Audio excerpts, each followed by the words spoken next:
The Great Hall of the Galactic Assembly was the largest structure ever built by any known species. Its dome stretched so high that clouds sometimes formed inside it. Thousands of delegates from hundreds of worlds sat in rising circles around a central platform. Today, like every session day, the hall buzzed with the sounds of alien languages, translation device, and quiet negotiations. Ambassador Daniel Carter stood near the back of the human delegation section. He was a tall man in his 50s with gray at his temples and tired eyes. He had served humanity in this place for 12 years. In that time, he had learned to keep his face blank and his voice calm, no matter what insult came his way. And there were always insults. Humanity had joined the galactic community only 80 years ago. In a civilization that measured history in thousands of years, humans were newcomers. Babies. Some species had been traveling between stars when humans were still living in caves on Earth. Daniel had heard every joke, every sneer, every whisper comment about the young ones and their primitive ways. He had smiled through it all because that was his job. Build bridges. Make friends. Prove that humanity deserved this seat at the table. His head, Lieutenant Amy Lawson, sat beside him. She was young, barely 30, with sharp eyes and a quick mind. This was her first year at the assembly, and she still believed things could get better. Daniel had believed that once too. The session began with routine matter. Trade dispute. Border agreements. A request for aid from a mining colony on the outer rim. Daniel listened with half an ear. Reviewing notes on his tablet. Then the Veltari delegate rose to speak. High Speaker Zyret was one of the most powerful beings in the known galaxy.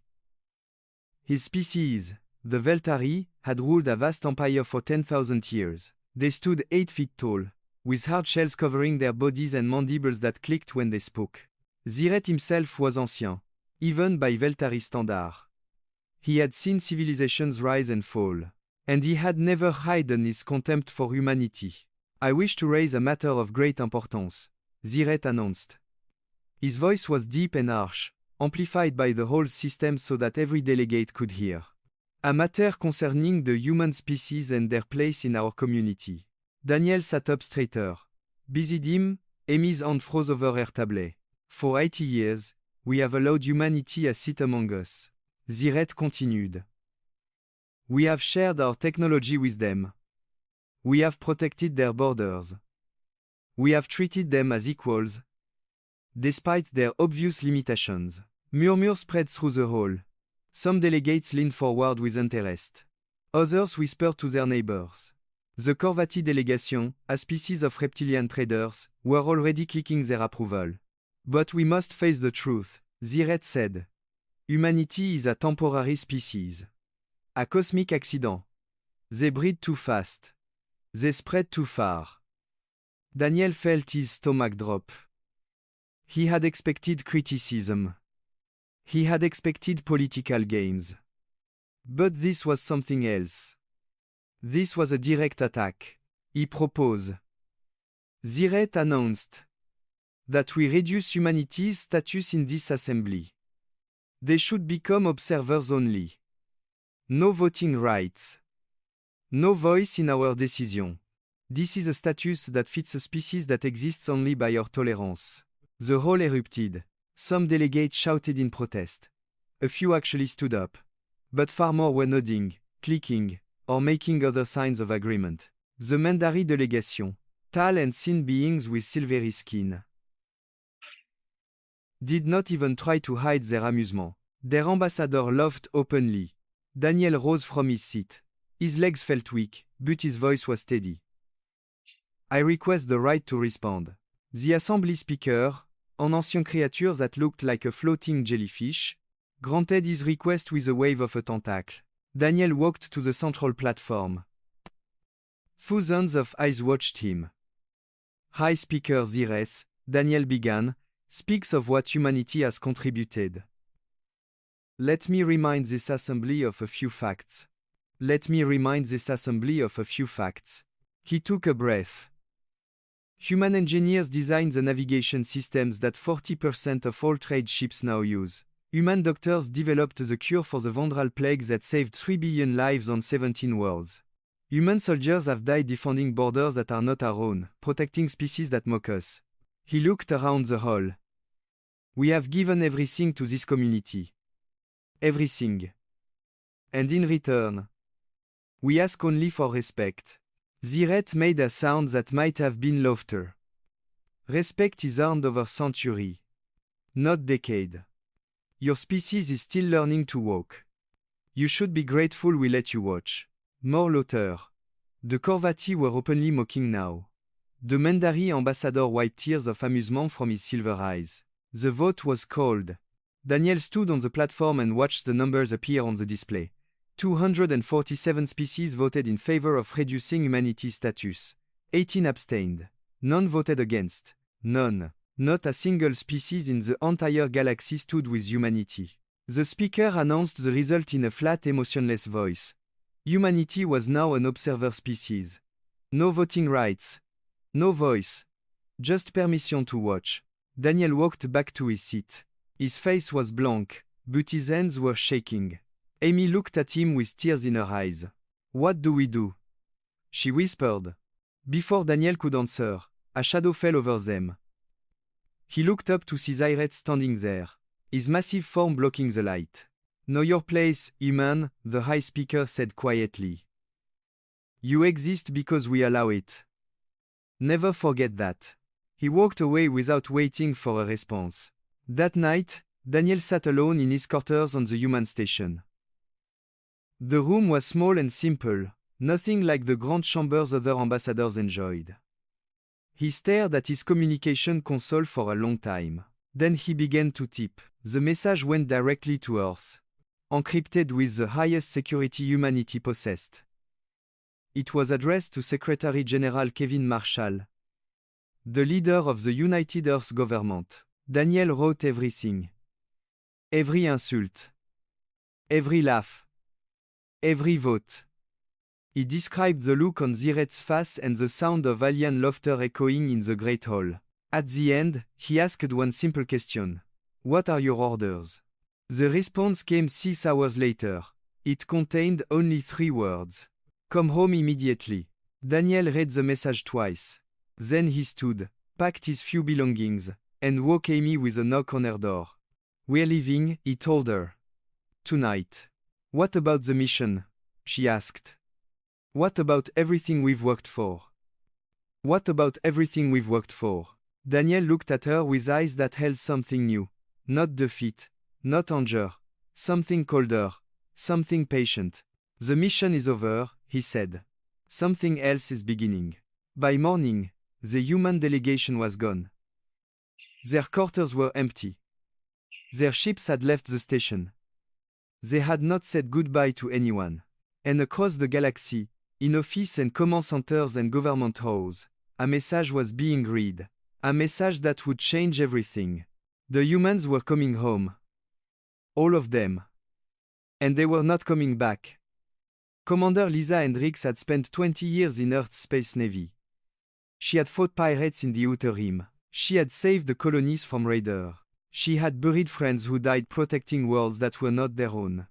In all that time, she had never questioned an order. Until now, she stood on the bridge of the Resolute, a heavy cruiser that served as the flagship of the human patrol fleet in the contested frontier. Around her, officers worked at their stations, unaware that their commander was reading a message that made no sense. Withdraw all force. The order read. All ships. All personnel. Effective immediately. No explanation to be given. No request for extension. Return to Earth space within 72 hours. Lisa read it 3 times. Then she called her executive officer to her ready room. Commander Derek Walsh was a solid man with a calm voice and steady hands. He had served with Lisa for 8 years. He knew her well enough to see the confusion on her face. What's wrong? He asked. She handed him the tablet. He read the order. His face went pale. This has to be a mistake, he said. We're protecting 17 worlds out here. If we leave, I know. The raiders will tear them apart. Millions of people will die. I know. Derek set the tablet down. Then we can't do this. Lisa looked at him. Her eyes were hard. These orders come from Admiral Cole himself. They carry the authorization of Secretary General Marshall. This is not a request.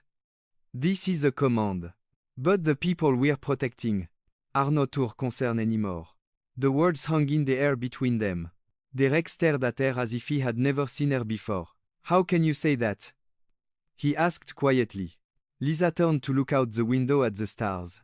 Somewhere out there, billions of beings lived their lives under the protection of human ships. They slept peacefully because humans stood guard in the darkness. And most of them had voted to strip humanity of its voice. I say it because it's true, she said. We gave them everything. They gave us contempt.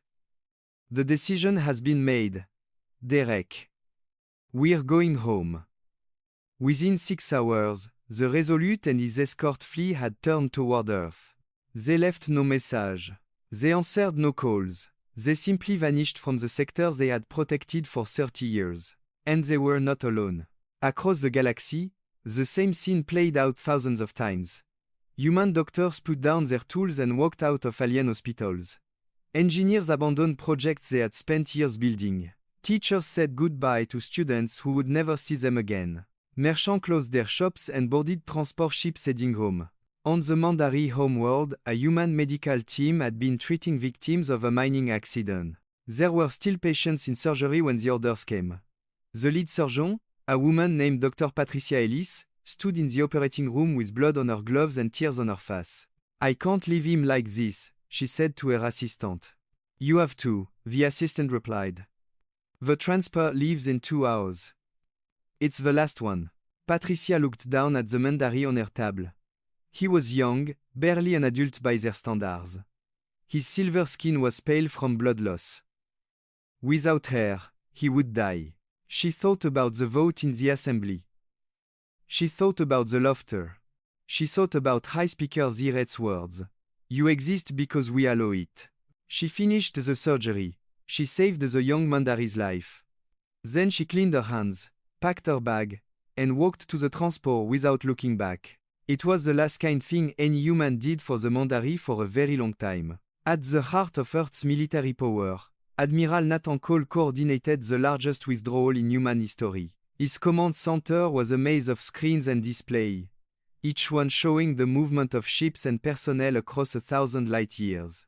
The frontier fleet has cleared the border, an officer reported. All peacekeeping stations have been evacuated. The last transport from the Corvati sector left 10 minutes ago. Nathan nodded. His face showed nothing. Inside, he felt like a part of him was dying. He had spent his entire career building humanity's presence in the galaxy. He had trained officers, designed strategies, and forged alliances that had kept the peace for decades. Now he was tearing it all down in a matter of days. Sir, another officer said. We're receiving transmission from multiple alien governments. They want to know what's happening. They're demanding explanations. Do they have the right to demand anything from us? Nathan asked. The officer hesitated. Sir, we are now an observer species. We have no voice in their assembly. We have no obligations under treaties they have effectively abandoned. We owe them nothing. He paused. Delayed the transmission. Sir, some of them are desperate. The outer colonies are already reporting pirate activity, without our patrols. Delete them. The officer swallowed hard. Then he turned back to his console and followed orders. On Earth, Secretary General Kevin Marshall sat in his office, reading reports from around the galaxy. The withdrawal was proceeding on schedule. Every human being outside Earth space would be home within the week. His assistant entered with more messages. Request for meetings. Demand for explanations. Read simply from dozens of alien governments. What should I tell them? The assistant asked. Marshall picked up the formal declaration that had been prepared by his legal team. It was a single page, written in clear language that left no room for misunderstanding. The United Earth Government hereby withdraw from all treaty, all agreements, and all mutual defense arrangements with the following parties, it began. What followed was a list of every species in the known galaxy. Send this to everyone, Marshall said. Every government, every ambassador, every news service. Do you want to add an explanation? The assistant asked. Marshall thought about Daniel Carter's message. He thought about the vote. He thought about the laughter. No, he said. They know what they did. Let them figure out what it means. The declaration went out that night. It was received by thousands of alien governments within hours. At first, many thought it was a joke. Some kind of human tantrum that would blow over in a few days. Then they realized the human ships were really gone. The human workers had really left. The humans were really not coming back. Panic began slowly, like a fire starting with a single spark. But it would grow, it would spread. And by the time the galaxy understood what it had lost, it would be far too late. On a small station at the edge of Earth space, Daniel Carter watched the last transport ships arrive home. Families reunited on landing platforms. Soldiers embraced loved ones they had not seen in years. Children who had grown up on alien worlds stepped onto Earth's soil for the first time. Amy Lawson found him standing alone by a window. It's really happening, she said. Yes. Do you think we did the right thing? Daniel watched a young couple walk past, holding hands. The woman was crying. The man looked like he could not believe he was finally home. I think we did the only thing we could, he said. They wanted us to know our place. Now they'll learn what that place was worth. Amy was quiet for a moment. Then she asked, what happens now? Daniel turned away from the window. Now we wait. And we watch. And we let the galaxy remember why they needed us. Outside the stars burned cold and distant. Somewhere out there, 100 worlds were about to learn what it meant to be alone. 3 weeks after the last human ship crossed back into Earth space, the galaxy began to fall apart. It started slowly. A pirate raid here. A supply shortage there. Problems that seemed small at first.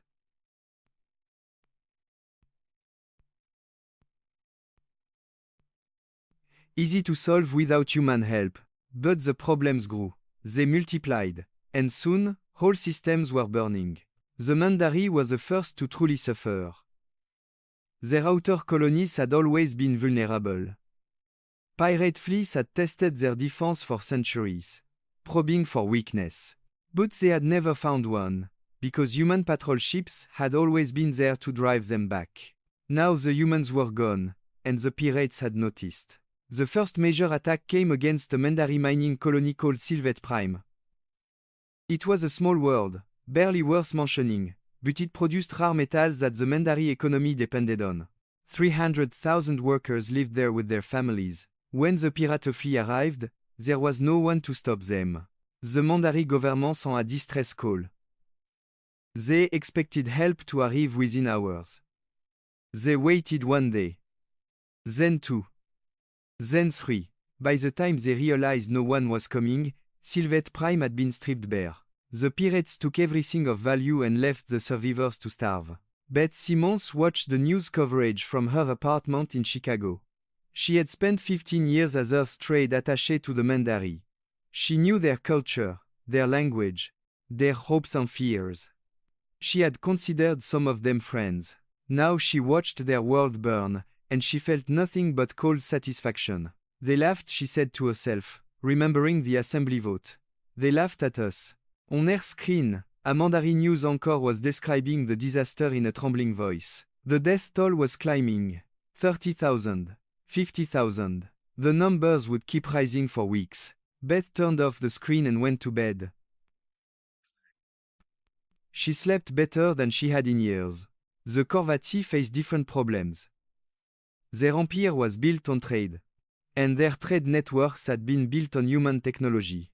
Navigation systems designed by human engineers. Communication relay maintained by human technicians. Security protocol written by human programmers. Without human support, the systems began to fail. Trade ships got lost. Message went astray. Hackers broke through defense that no one knew how to repair. Within a month, The Corvati economy had lost a third of its value. Their currency was worthless. Their markets were in chaos. Millions lost their jobs. Billions lost their savings. The Corvati High Council held emergency meetings. But they had no solutions. They had spent so long relying on humans to solve their problems that they had forgotten how to solve problems themselves. One council member suggested reaching out to Earth, asking for help. They will want an apology, another member said. They will want us to admit we were wrong. The council fell silent. Admitting they had been wrong was unthinkable. The Corvati had never apologized to anyone in 10,000 years. Then we will find another way, the first member said. But his voice was hollow. And everyone knew there was no other way. On the Veltari homeworld, Ice Speaker Zires was facing problems of his own. His bold move against humanity had been popular at first. His people had cheered when the young species was put in its place. They had celebrated when the humans left. Now the celebration was over. The Veltari Empire had depended on human peacekeepers to maintain order in their outer territories. Without them, old conflicts were erupting. Species that the Veltari had conquered centuries ago were rising up. Border wars were spreading. The Empire was cracking. Ziret called a meeting of his closest advisor. They gathered in his private chamber, a vast room decorated with trophies from 1,000 wars. We must force the humans to return, Ziret said. They are our servants, whether they know it or not. We will make them obey. His chief advisor, a scarred old warrior named Krath, shook his head. I Speaker, we cannot force them. Our fleets are scattered.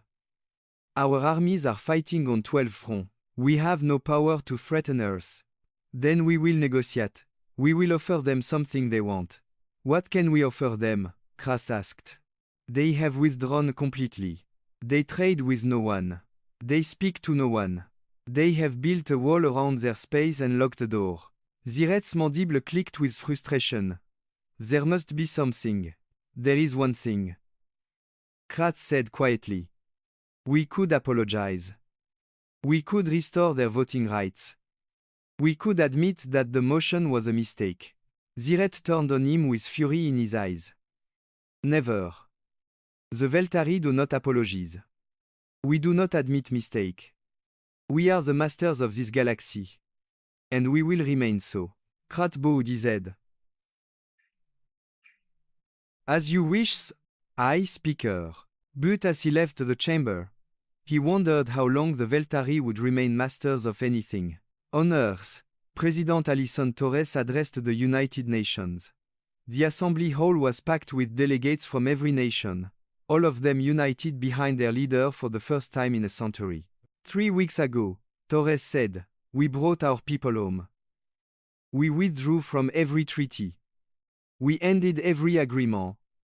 Some have called this an act of isolation. Some have called it an act of spite. They are wrong. She paused, looking around the hall. For 80 years, humanity gave everything to the galactic community. Our scientists shared their discoveries. Our engineers built their infrastructure. Our soldiers died defending their border. We asked for nothing in return except to be treated as equal. Her voice hardened. Instead, they called us vermin. They called us temporary. They stripped away our voice and laughed while they did it. So we left. Not out of anger. Not out of revenge. We left because we finally understood the truth. She leaned forward. We are not their servants. We are not their children. We are a proud species with our own destiny, and we will not beg for respect from those who have none to give. The hall erupted in applause. People stood and cheered. For the first time since the assembly vote, humanity felt something other than shame. But not everyone was celebrating. In a small office in New York, Dr. Katie Morrison sat alone with her thoughts. She was a xenobiologist who had spent her career studying alien life. She had believed, truly believed, that understanding between species was possible. Now she watched the galaxy tear itself apart, and she wondered if she had been a fool. Her colleague, Ryan Torres, found her staring out the window, You should go home, he said. Get some rest. How can I rest? She asked. We spent decades building bridges. Now we're burning them all. Ryan sat down across from her. They burned them first, Katie. We just stopped putting out the fires. Two wrongs don't make a right. Maybe not. But sometimes you have to stop being the bigger person. Sometimes you have to let people face the consequences of their choices. Katie was quiet for a long moment. Then she said, I just wonder what kind of galaxy we'll have when this is over. Ryan had no answer for that, neither did anyone else. Outside, the sun was setting over the city. It was beautiful, in its way. A world at peace with itself, finally. Even as the stars beyond were plunging into chaos, humanity had made its choice. Now the galaxy would make its own. 6 months had passed since the withdrawal, and the Galactic Assembly was no longer recognizable. The great hall that had once held thousands of delegates now sat half empty. Species that had attended every session for centuries had stopped coming. Some were too busy fighting wars at home.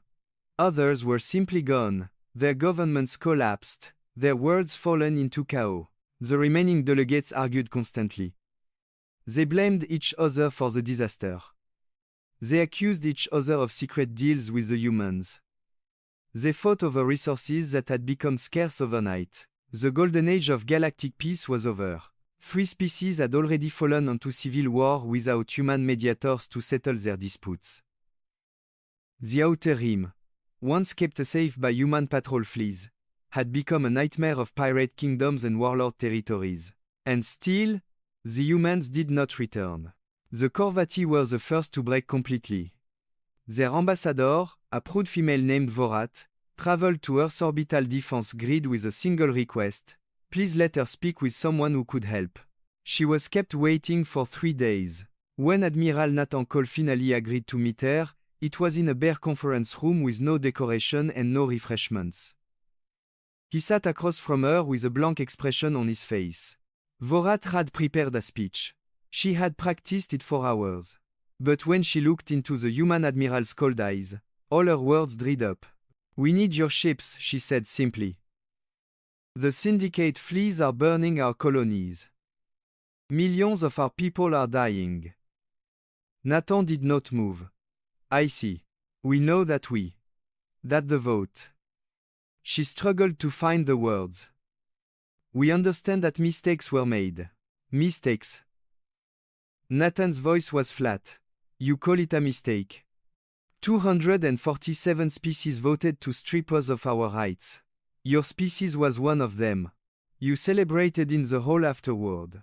My intelligence officers have recordings of your ambassador laughing. Vorat closed her eyes. Admiral, please. Whatever we did, our children don't deserve to die for it. The civilians on our colony did not vote. They never wanted this. Neither did we. Nathan stood up. The meeting is over. Wait. Vorat rose quickly, almost knocking over her chair. Name your price. Whatever you want. We will pay it. Trade agreements. Territory. Resource.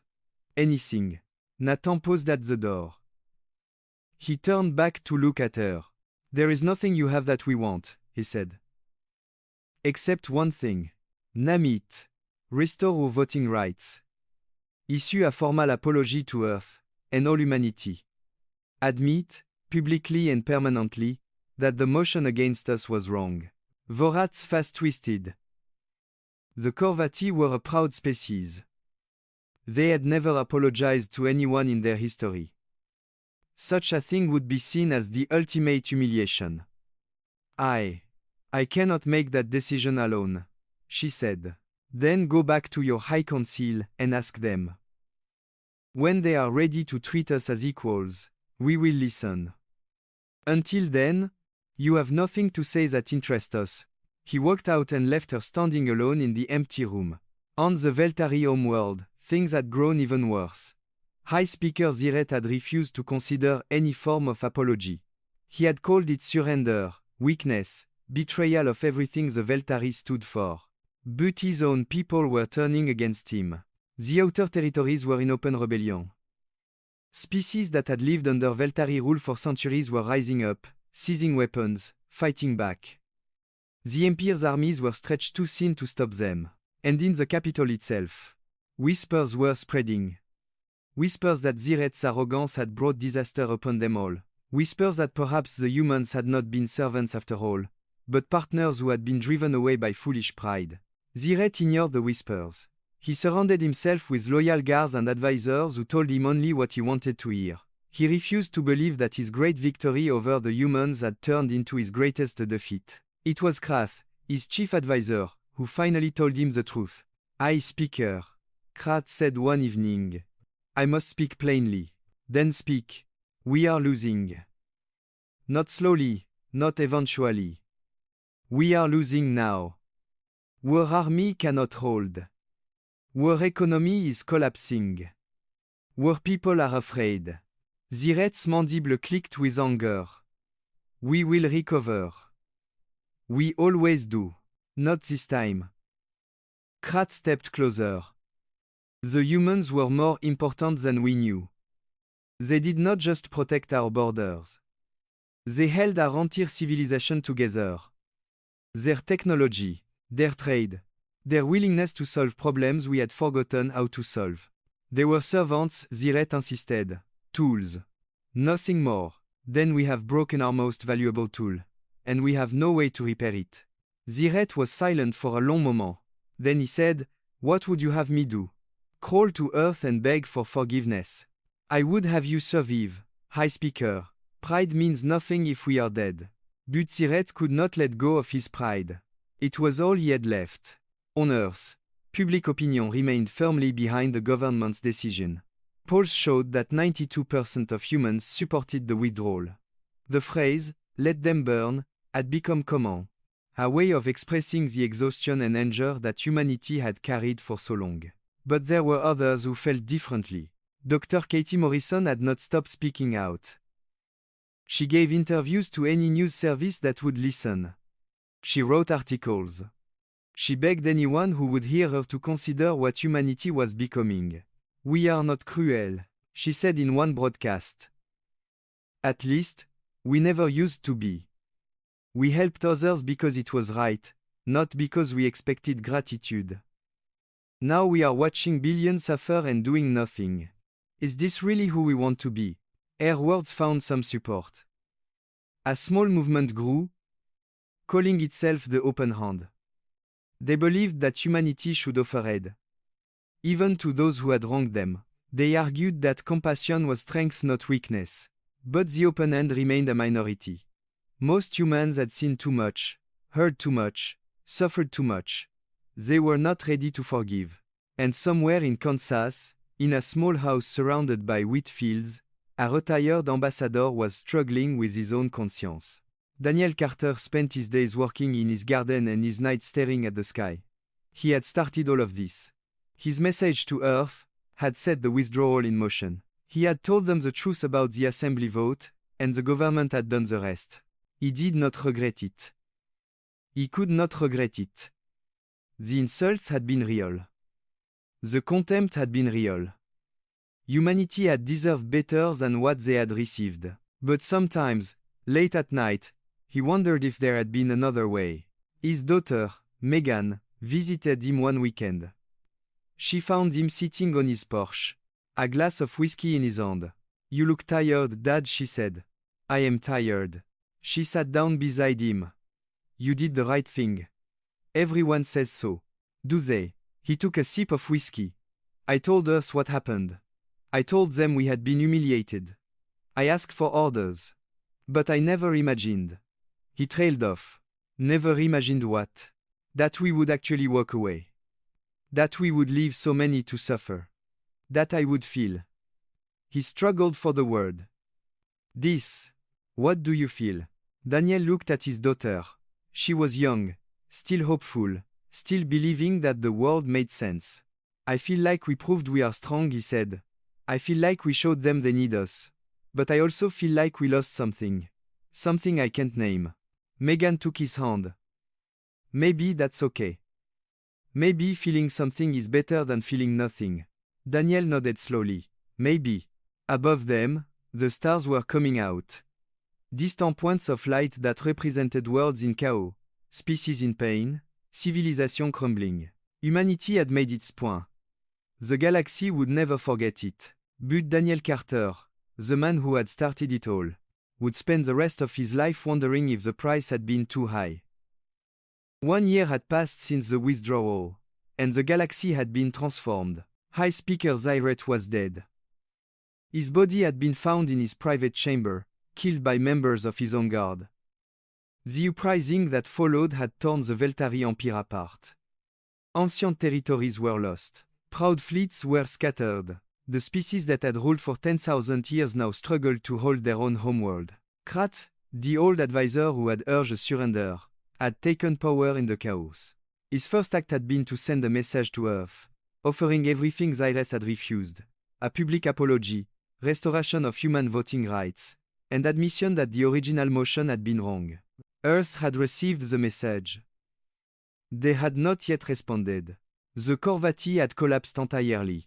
Their economy, their government, their social order, all had crumbled in the months since the withdrawal. Warlords now ruled their outer territories. Refugees filled their inner worlds. The proud traders who had laughed at humanity in the assembly hall were now begging for food. The Mandari had fared somewhat better. They had found new allies, made hard choices, sacrificed much to survive. But they were a shadow of what they had been. Their silver cities were dark. Their famous markets were empty. The species that had produced artists and philosophers for 1,000,000 years was now focused on simple survival. Across the galaxy, the message was clear. Humanity had mattered more than anyone had known. The young species, the newcomers, the cosmic accident, had been holding everything together.